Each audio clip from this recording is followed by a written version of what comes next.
Bigyan natin ngayon ng reaction, opinion itong pahayag ni Senator Bato tungkol sa pagsibak kay General Torre as PNP chief. So, naging prangka lang itong dating PNP chief din ito na galit siya kay Torre sa ginawa niya kay Pastor Kibuloy at kay Tatay Digong natin. Kaya lang at the same time, awang-awa siya kay General Torre. Okay, pakinggan natin. Clear about it. Galit ako sa kanya sa ginawa niya kay Pastor Apollo Kibuloy at kay President Duterte. Pero ngayon naawa ako sa kanya. Ngayon after nung ginawa niya lahat-lahat, binigyan siya ng posisyon, tapos hindi baklarin siya. Galit ako na naawa ako sa kanya. Because I've been there. What if ako nandiyan nakaupo at sinunod ko lahat ng orders ng nagbibigay ng orders sa akin. Lahat-lahat na ginawa ko. Kahit na yung bordering to illegal acts, unconstitutional acts, questionable acts. Ginawa ko na lahat-lahat.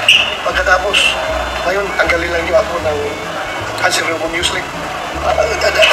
That's my opinion as a former chief PNP. Yun din yung feeling ko.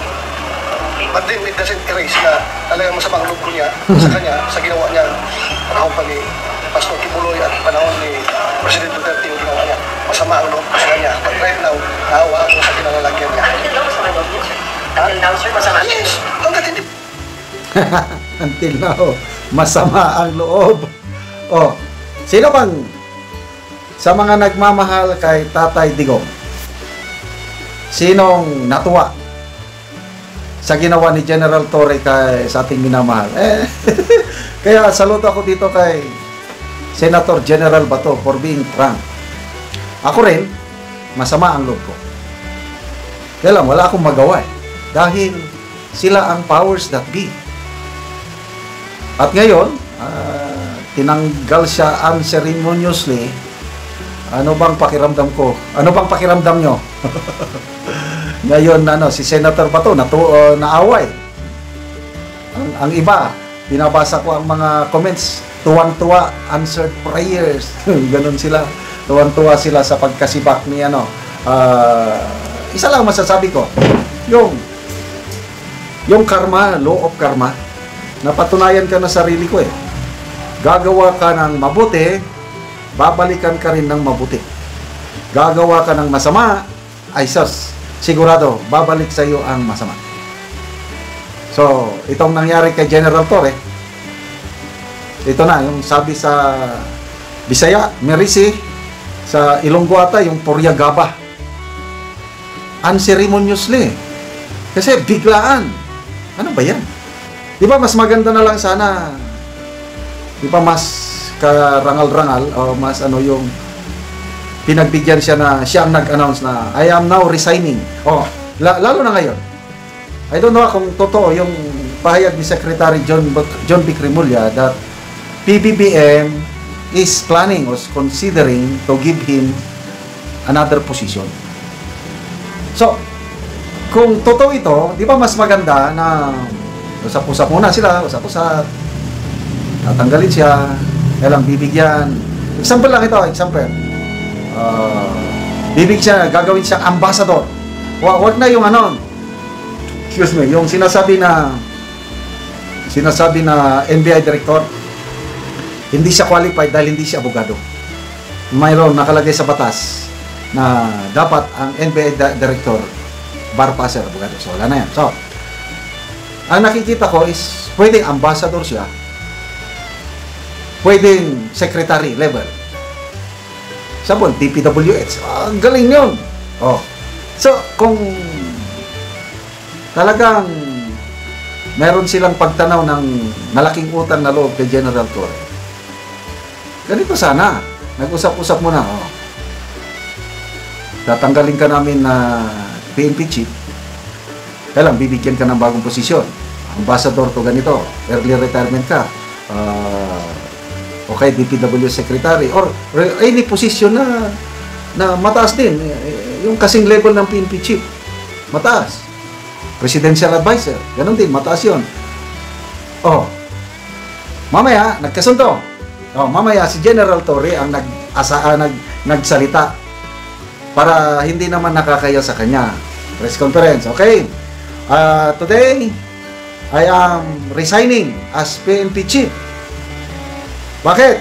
Kasi mag-early retirement ako.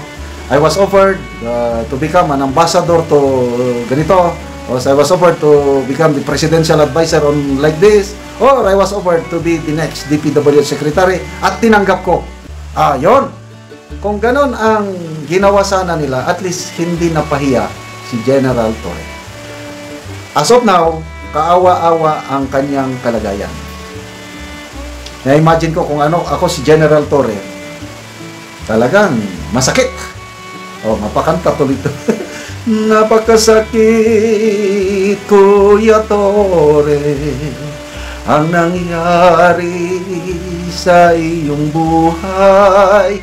Napakasakit, Kuya Torre, sabihin ko sa'yo kung ano ang gagawin. So, ngayon, hindi pa siya nagsasalita. Dahil hindi na nga siya nag-attend sa turnover ceremony. So, ibig sabihin yun, unceremoniously removed. Kaya, yung sinasabi ni Secretary Rimulya na bibigyan ng posisyon, baka pampalubag loob na lang yun. Tingin ko, wala nang tatanggapin ni General Torre na posisyon sa Marcos government na ito. So, good luck kay General Torre. Okay, salamat mga kaibigan sa inyong pagsubaybay sa ating channel. Nakakatulong kayo ng malaki sa tribong Talandig ng Bukidnon dahil ang sweldo natin sa channel na ito, pantulong natin sa tribo. Namimigay tayo ngayon ng mga libreng yero at pako para makapagpatayo sila ng mas maayos na tirahan. Panoorin nyo ang video na ito.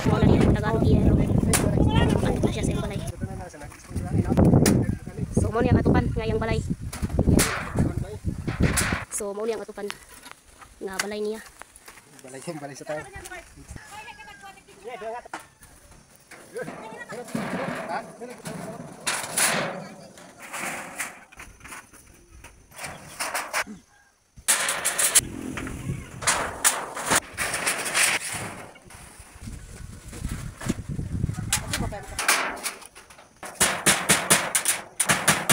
So karon ako managyud ang balay nga. Balay ni Toms. Iyaha nga balay. So maayo na gyud sa kanang tan-aw ken human na ang yang balay. So makita gyud nimo na nakataod na gyud.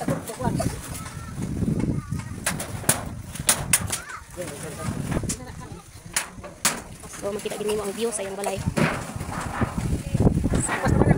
O karon ang sa imong masulti nga ako managyud ang imong balay. Siyempre, ati kahit ang natagaan ta, mga balay nito sa nag-sponsor. Salamat sa mga para sa inyo mga kung wala pang tabang di ka mo pakabalay kay naglunang sung ini ka lang salamat nga. So pila na imong anak nga kuan ay pa ka nakabalay? Duha. Duha imong anak. So nakigpuyo lang ka sa imong ginikanan. Siyempre, oo.